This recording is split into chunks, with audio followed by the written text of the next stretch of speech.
The jobs report, you said, solid, that we saw. At the same time, we have those new tariffs that we're living under. So given this, should the Federal Reserve be cutting rates at all this year? You know, it's going to depend. I think you have to just take a step back and realize this is why we are where we are. Is you know, we're going to need to see how this evolves. There are cases in which it would be appropriate for us to cut rates this year. There are cases in which it wouldn't. And we just don't know. Until we know more about how this is going to settle out and what the economic implications are for employment, for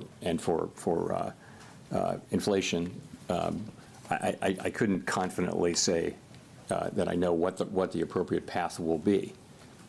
Again, what I would say is that we think our policy rate is in a good place. We think it leaves us well positioned to respond in a timely way to potential developments. That's where we are. And that, depending on the way things play out, that could include rate cuts.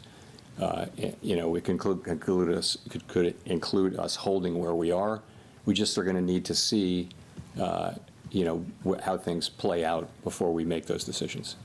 The risk is, as we pointed out in our statement, the risks of higher unemployment and higher inflation have risen.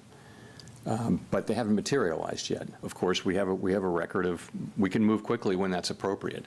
But we think right now the appropriate thing to do is to wait and see how things evolve. There's so much uncertainty. We don't think we need to be in a hurry. We think we can be patient. We're going to be watching the data.